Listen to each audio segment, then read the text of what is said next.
most part, besides raising fish and keeping fish, which is something I've done for a number of years now, this is one of my reasons why I come to these clubs, is to get this experience of going out in New Jersey and actually collecting these fish that we have. And some of them, believe it or not, rival like some of the really high-end saltwater fish. So just sit back, relax. This is just going to be something really cool. You'll see a couple club members in a bunch of the picks. If you have any questions, feel free to raise a hand, let me know. I'm going to go from there. So our first collecting location, and probably our favorite collecting location, the reason why I'm doing this in the beginning is because I have the most pictures from here, is Lake Horicon. Lake Horicon is in Lakehurst, New Jersey. Pretty tan-colored lake, as you can see from there. Now, this picture is from 2012. We collected early May there that year. The water was still pretty cold. Oh yeah, I have to point at this thing now. Right, there we go. This is one of our favorite collecting locations, which is why it's the first pretty much slide. It's a back boat launch, actually. And it's perfect because the water's just at the right, like there's, the water's just at like that knee-high to waist-high area. So you can go out pretty far, we could get the seining nets out pretty far, and there's a whole ton of different species of fish there. Hey, Chris, Yeah, go aheid. do you need permits to do this? Yes, we do. Yes, we do. We do need, now you need permits to do this. Ray Wetzel. The only way to use a seine net is if you have a permit. Correct, yeah. I was asking Chris. Well, Dean's a seasoned veteran, as you can see right over there, him collecting with us. But yes, you do need permits to go out and collect and keep fish the way we do. Ray Wetzel from North Jersey gets the permits every year for us. I invited him to come tonight, but he had prior engagements. So This is a state permit? it's a state permit that he files with the Division of Fish, Game, and Wildlife. It's called the Scientific Collecting Permit. It allows us to keep 25 of each species, I think, per permit. Is there a cost? I don't know if there is a cost to it or not. You have to be sponsored by somebody. Yeah, it has to be done through like some type of accredited school or something. Do you know how Ray does it? I'm not exactly sure. Meadowlands, North Jersey gets it, so but it's through the Meadowlands Research Facility. yeah. So if anybody who hasn't been on any of the trips, it's obviously a little too late in the year now as the water temperatures are getting in that, lower 60s right now. But if any of you are ever interested in going, let me know because it's a blast and we'll get you in contact with the right people.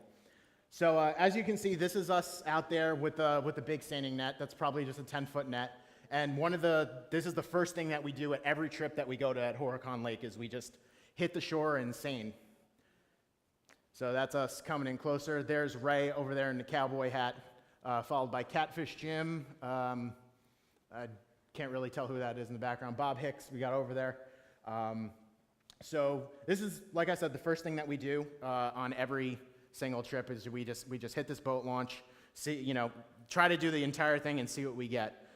This is I threw this in because this is one of the plants that are right there. If you look at Dean's feet, that's that plant right there. It's a broadleaf arrowhead, just a native plant to New Jersey, nothing special. But let's get into some fish. Come on. There we go.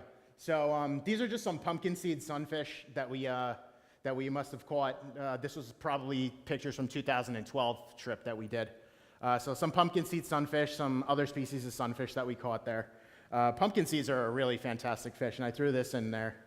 Oh, nope, I don't have it yet. All right, well, this is the fish that we really go out there to collect. This is one of the best fish that we have. This is the Gloriosa sunfish, or the blue-sided sunfish, as we call it in New Jersey. Really, really very colorful fish. They have those beautiful blue speckles.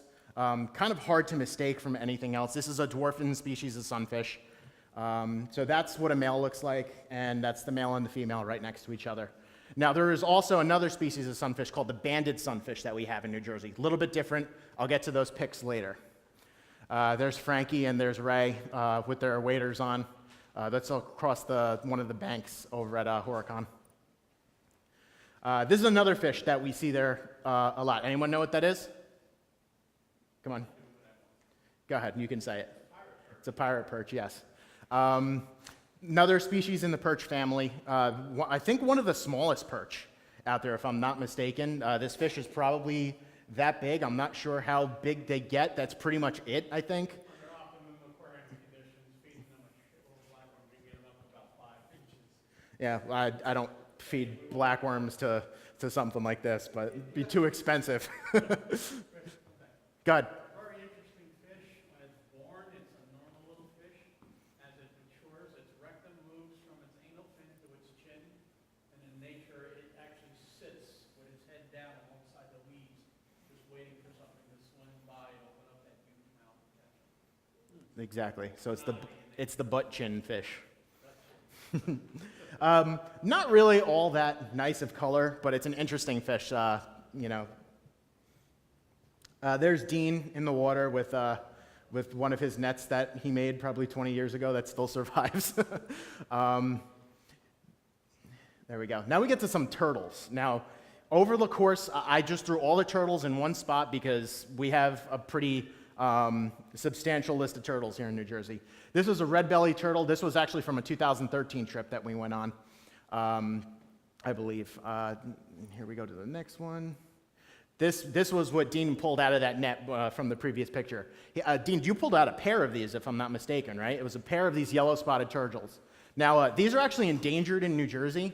I don't know of any other lake that they're in, and now I'm not saying that they're not in any other lakes. I just don't know of them because everywhere else this is the only lake that we've collected these yellow-spotted turtles in.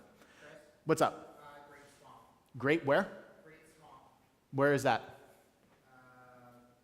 By Sterling off of 78 and 22. Oh, cool. So they are up north too, as well. Double trouble, too. That's where Matt used to get them. Yeah, cool. So, like I said, I'm not scientific at all. This is just where we collected them. And if you ever want to, that's about full size. That's about what, 5 inches maybe from. They're really, really pretty turtle. And I wish I took a picture of the underbelly of them too. But like I said, Dean just happened to, scoop and catch a male and a female in one net that one year. It was a pretty cool catch. This is a turtle that I actually saw out of my boat fishing on Lake Lefferts. It's a spiny soft shell. Anyone ever see one of them in the wild? Oh, they are. They actually are. What's up? They absolutely are in New Jersey. We saw them once, and I took a picture of it. No, they're in New Jersey. Oh, well, maybe someone released them in the lake that one year. Eastern box turtle. This was one in Bunker Hill Bogs. They're pretty turtle. They're all over the place. We catch them in the backyard. This is a painted turtle we found out of Mullica River, and the Mullica River will be in a couple other slides in the future. And then there we go. This is the famous musk turtle, and Paul actually let us photograph this one. He said he caught it in a puddle, I remember, way back when. But this was off to the side of Lake Horicon, one of those little puddles that they had off to the side of the road. You caught a musk turtle in 1 year. Slow-growing turtle, very small turtle. I think they get maybe that big max. I used to keep one in my fish tank. Yeah. The problem was the fish would beat it up. Yeah, I bet. They're... Like ham. Oh, yeah, I remember. Yeah, my dad had one in one of his tanks. He used to feed it ham. But... Yep. This is just another picture from another day, us on the launch. You see it's a little cloudier here, doing our favorite spot. One of the plants off to the side. This is called Water Soldier. Once again, nothing fantastic. Dean probably knows a little more than me about the plant. You care to comment on it? Just an aquatic plant, right? Go ahead. Are you allowed to collect plants as well? Or? No. The permit it covers fish only. Not turtles, not plants, and no, we didn't keep any of the turtles or plants. Not salamanders, no. Very careful in state parks. Yeah, especially state parks, and salamanders especially are one thing you don't want to screw with. I mean, you can get in more trouble for having one salamander than you can for having like a bag of marijuana on you. But that's another story for another day. Exactly right. All right, so that's just another plant. Now these are some swamp darters that we caught. Now we actually caught these on the other side of the lake that one year. And I got another pretty cool picture of them right there. Once again, not as colorful as like some like the tessellated darters and other darters in other states maybe, but pretty cool fish nonetheless.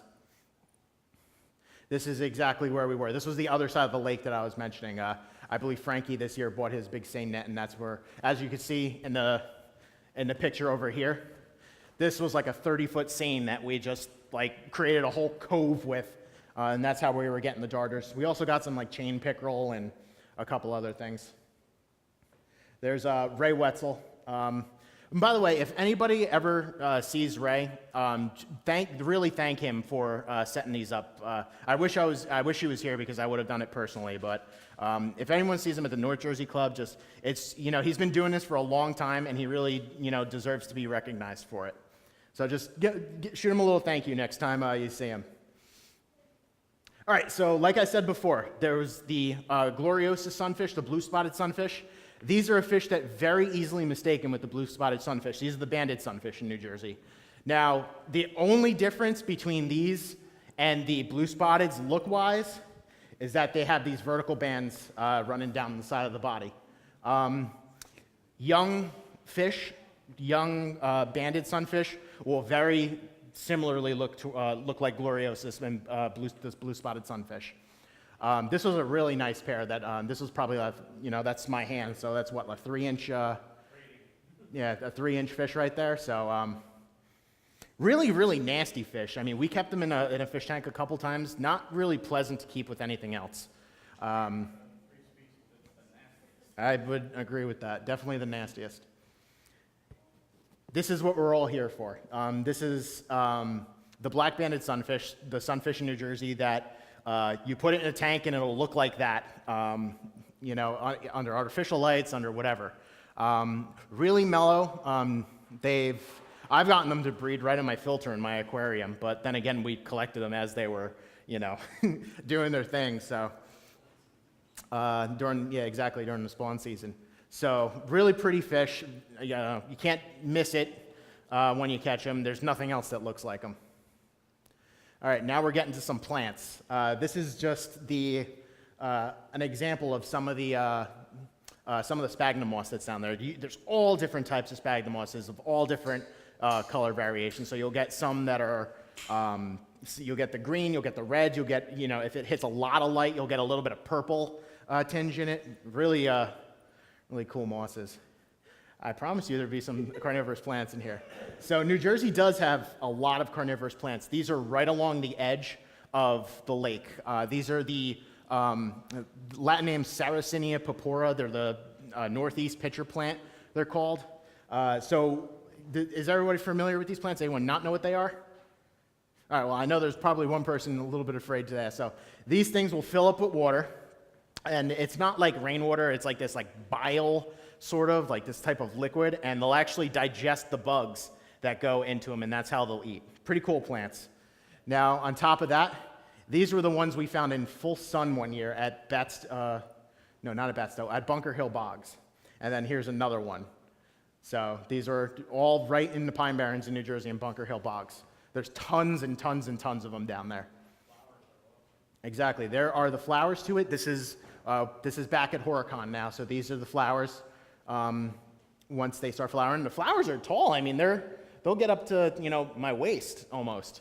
They're red on the outside, green in the middle. Some bladderwort. This is just all over the place. Sheila was telling me before she found some in her pond at the house, and I'm sure there's it's made its place into somebody else's pond in the room. All right, so New Jersey has, I believe, 3 different types of sundews. There's the Drosera rotundifolia, which is a sundew that has a regular round-shaped, whatever you call that thing, and the leaves, yeah, exactly.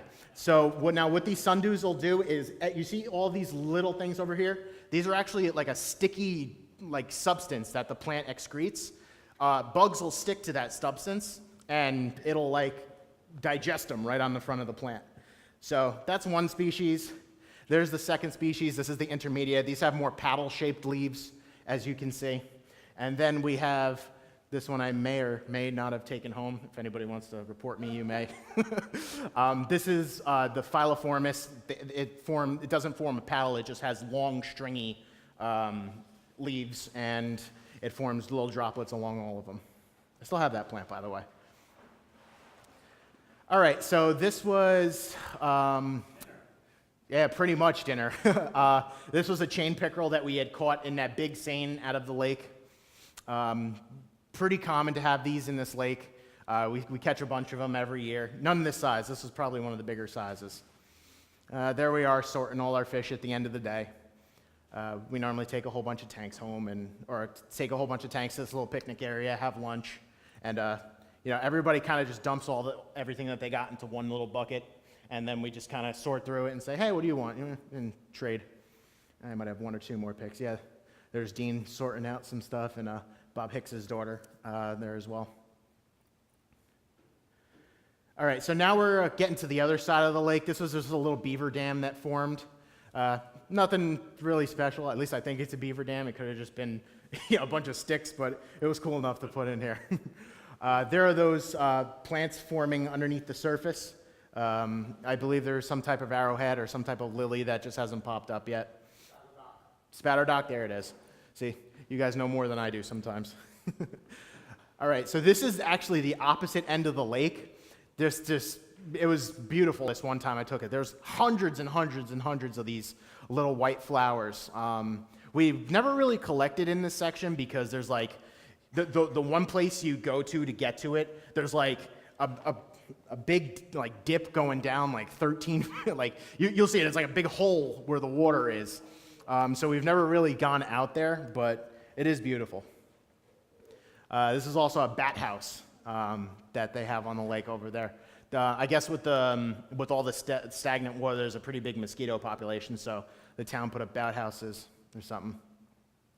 Going to Pine Lake now. This is the same day as most of those other picks. Pine Lake is, if I'm not mistaken, they used to call it Presidential Lake, right? Yes, no? Someone help me? It's... Pine Lake was just a new discovery we made, local guide when we were over. That's right, yeah, that's right, yeah. So it was a new discovery for that day. I don't think we went to this lake once, and we got some pretty cool stuff here. First thing we noticed when we got to the lake was, now keep in mind, this was May 26th, so there was tadpoles everywhere. You could have collected a 5-gallon bucket filled to the top with tadpoles, and I'm not even kidding. Literally just everywhere in this lake. This lake was a little more clear than Lake Horicon was as well.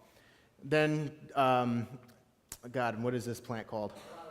Bladderwort, right? Exactly, yeah. So each one of those little nodules it's basically stomach sacs, I think, full with something. Another carnivorous plant that we have here in New Jersey. You do not want this in your fish tank. Here we are seining this huge sandy lake. Really no structure that we saw in the little bit of water that we saw, so we just kind of put the seine in and let it go. A lot of algae, as you can see, though. However, we did get some really nice pumpkin seeds out of this lake. And then on top of that, I told you I'd put it in. This is my pop's, actually this past weekend, with the biggest pumpkin seed I've ever seen in my life. That fish weighed almost a pound. 30 foot down. Yeah, more than that. We were in like 40 feet of water trying to catch trout, and we caught a huge pumpkin seed. So that was actually just this past Saturday. So back to Pine Lake now. This it's warmouth sunfish, I believe, or something like that. Really, really nasty, really big sunfish that is not in Horicon, but is in this lake. That's the only picture I had of it, unfortunately. But they're not really nice. I wouldn't keep them. But just once again, another species. These were really cool. This is the first time I've ever seen shrimp this color. Now we collected these shrimp out of the net, and they were this amber color. Like only time I've ever seen them where they were this amber color. The lake? Right out of the lake, yeah. They were that color. Die in the wintertime? It's 100% freshwater species. Yeah, They live in the pine barrens. Really? yeah. We could have, we could have supplied a whole, food chain with them. There were so many of them. Each one of them were loaded with eggs, and they were this bright amber color. Since then, we haven't really, like I said, we haven't been back to this lake. I would like to go back one year just to see if they're still there. I'm assuming they would be. So these are we think they're a creek chub. At least that's what, there's been a controversy between us for a while because they definitely have the downward facing mouths, but they also look like a black-nosed dace as well. I know that black-nosed dace are more, but we think these are creek chubs. They did. These got huge. But they were, we got a couple different sizes there just to, for comparison. That's true, yeah. Yeah. Like I said, see how scientific this is? Go ahead, next pick. Do you need like a fast river flow in your aquarium? Yeah, you would have to set it up like a artificial stream setup. Yeah. Correct, yeah. Yeah, now this lake was fed from somewhere, which is, I guess, why we caught them out of there. But these black-banded sunfish, and we think those are a type of gloriosus. They could just be a smaller sunfish. Not that big in this lake. The black-bandeds over in Horicon they're a solid 2-3 inches. These were, probably 1.5 inches, but still, we got them there. Believe it or not, the black-banded sunfish is actually considered endangered by the Division of Fish, Game, and Wildlife in New Jersey. It's actually not an endangered fish, just based on what we've collected. By the data that the division has gathered, they tried collecting these fish in brackish locations, and then they said, oh, well, they must not be here, so let's put them on the endangered list. So just a little tidbit for you. Next pick. Yep. Yeah, exactly. Batstill Lake. This is a really cool area, and the reason why it's a really cool area is because not only is there's stagnant lake ecosystems there. These two areas are like really awesome rushing rivers. There's a waterfall that's there. There's this like slag rock that's there. They have a mill that's there. There's a lot of stuff you can go see in Batstow Village, New Jersey. Next pick. So we park across the street whenever we go to Batstow Lake. You'll see a sign for it, and then there's this like pull-off area to the side. That's where we park. Then we just go across the street to it. Next slide. So that's it. That's right up there. You can see that there's a waterfall. Normally at the waterfall, we collect like glass eels and a couple other different types of eels. You'll see pictures in the next couple slides. Next pick. That little tunnel to the right of the bridge was a ladder they put in to allow the glass eels to get back up into the lake. Yeah, absolutely. Yeah, I forgot about that. So there's us collecting. This is probably a 2013 trip, I'd say. Next pick. How big are glass eels? Pretty tiny, I'd say, a couple inches. So there's this leads up to the sawmill. This is like just a little area where it's like some Vallisneria grows and stuff that we normally collect in first. So next pick. Some pickerel weed, I think it's called. Pretty common down there as well. It's all over the place. They produce these really nice purple flowers, and it produces a good pick. Go ahead, next. Now, this is what I'm saying. I guess years and years ago, there must have been an iron foundry or something on the lake, and the gravel and the rock that's there is all the slag, the runoff from this iron foundry. So the water is really, really, stained with all those acidic colors, and you get this like really cool glass and like this obsidian looking like glass. I have a whole bucket full of it sitting at home, and you can go there and collect it by the million pounds if you wanted to, but pretty cool. Go ahead, next pick. These are one of the shrimp and one of the glass eels out of the lake. Like, that's a pretty small picture, but they're probably only about that big. Go ahead, next one. There's some of the val that we have native over here. Go ahead, next.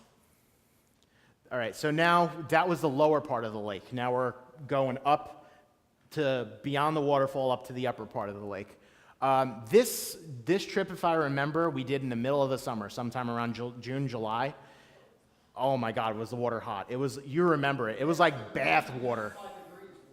It was insane.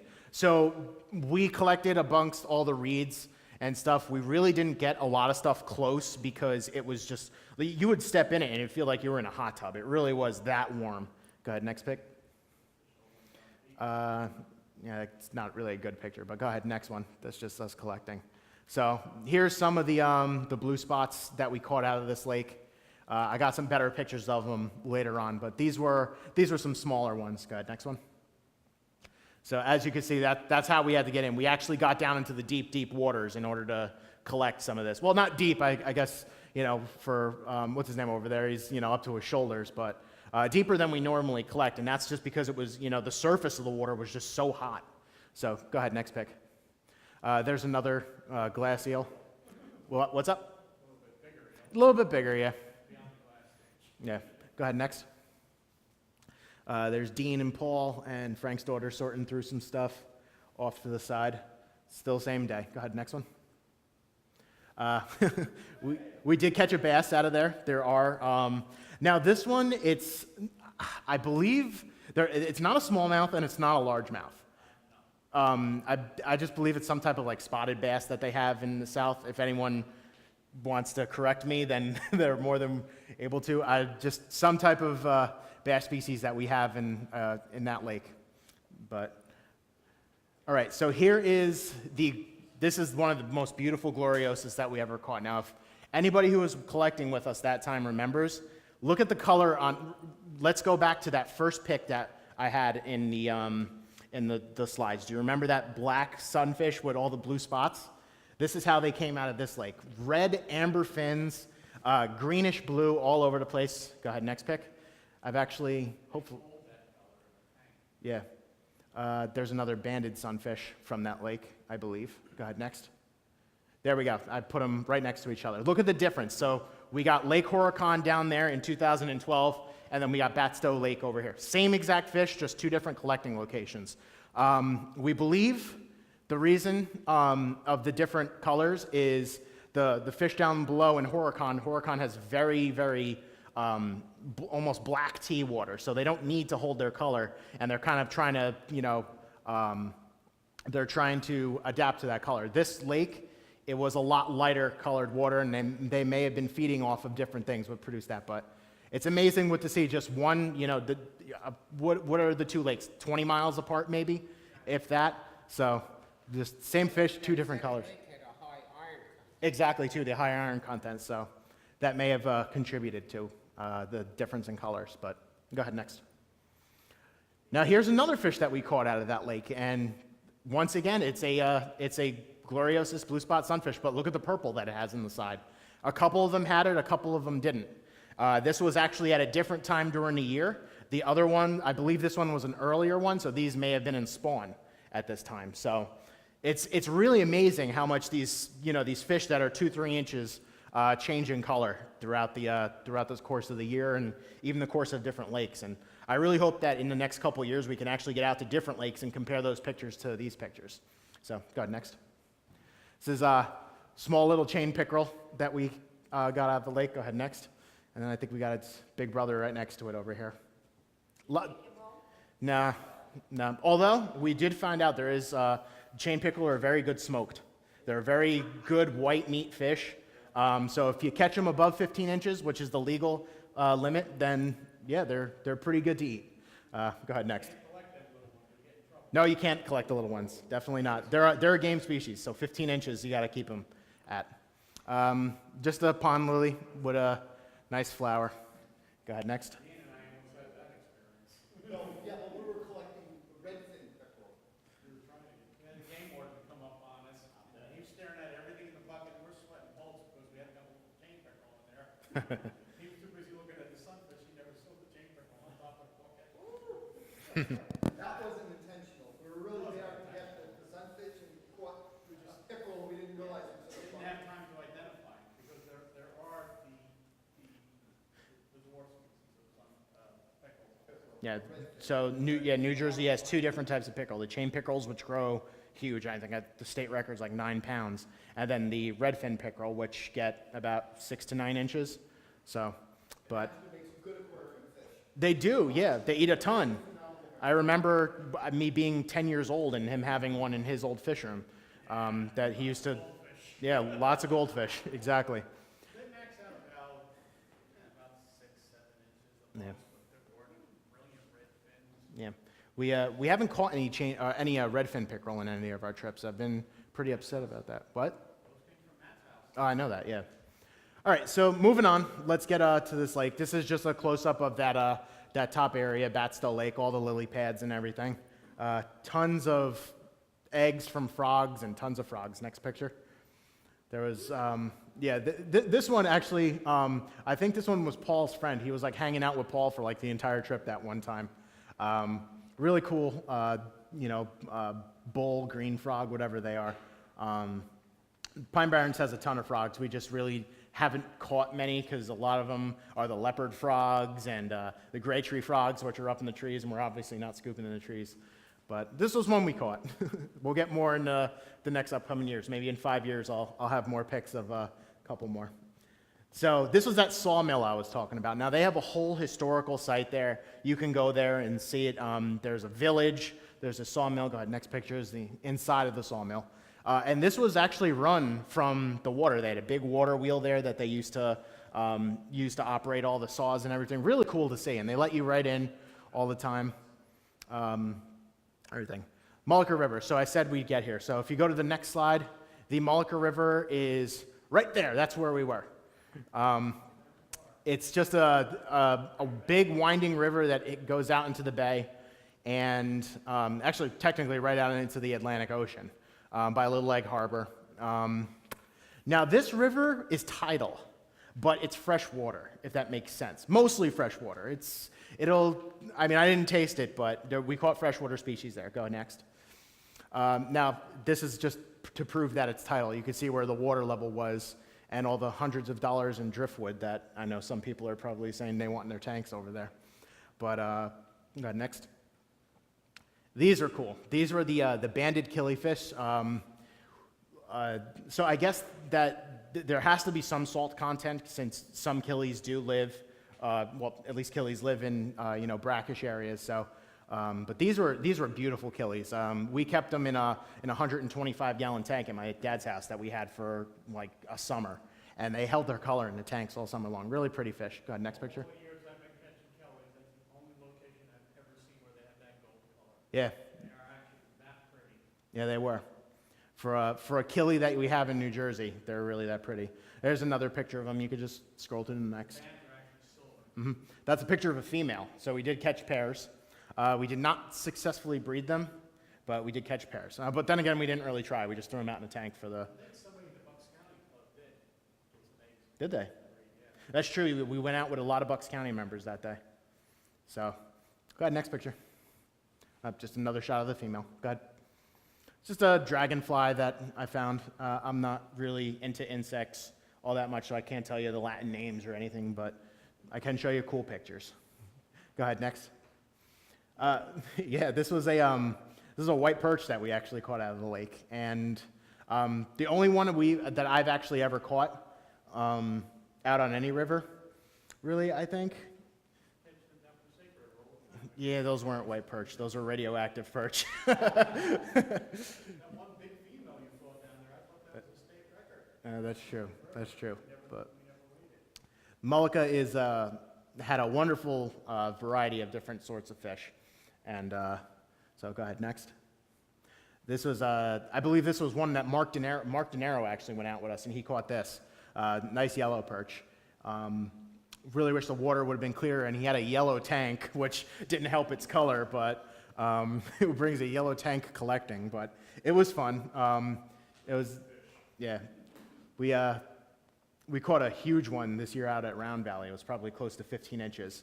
So I got pictures of that, hopefully. Go ahead, next. I believe these are some type of trumpet flower, if I'm not mistaken. These are all over the place down there in the Mullica River. And they actually have a bunch of different color varieties over there as well. So go ahead, next. Oh yeah, these were shiners. Now, we normally pay about $4 a dozen for them at the bait shops when we go out, on the boat. But we could have filled up a 10-gallon fish tank with all these. There were so many of them that one day. And we just, like, they would just be in these huge schools that we just catch them in the seine. And this was one of, I believe, Dean's seine nets, if I'm not mistaken. You see the small mesh, so we actually were able to catch them out of the seine. So next pick. This is just another one of the trumpet flowers, just the orange variety this time. All right, if I'm not mistaken, there's one or two lakes left. This was Lake Absagami.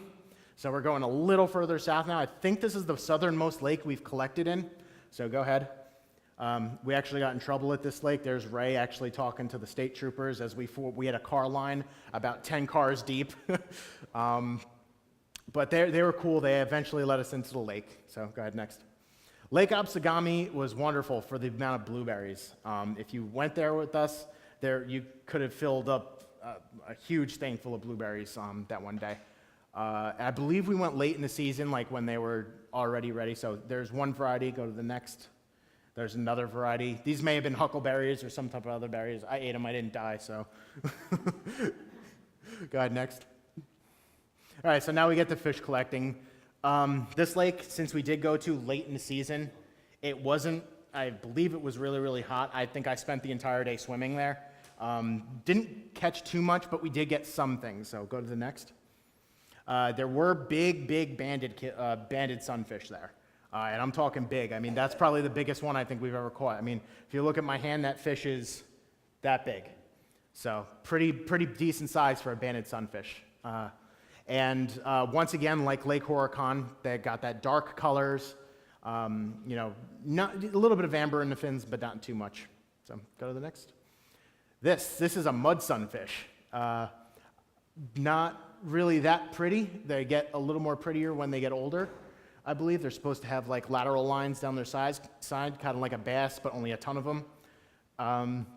If I'm not mistaken, it's one of the nastiest sunfish also. I've never kept them, but Paul's right in his hand over there. You did. So what happened? Enlighten us. The only thing that was worse than that I've owned sunfish-wise was the green sunfish. Yeah. And green sunfish are in pretty much every lake in New Jersey now. It's a game species as well. Yeah. This is a game species, so you gotta be careful. I did not know that. It was on the permit. It was on the permit? Oh, wow. Let's see. I learn new stuff every time. So we did catch a couple more pirate perch at this lake. These were kind of sickly looking, and as you can see, they were not happy. I don't know why. Maybe it's because they got put from their nice dirty water to some clean water for some reason. So yeah, and it was really hot that day. So go ahead, go to the next. I always like to end everything with a sunset. So there's a beautiful sunset from Lake Horicon from that night. That's it.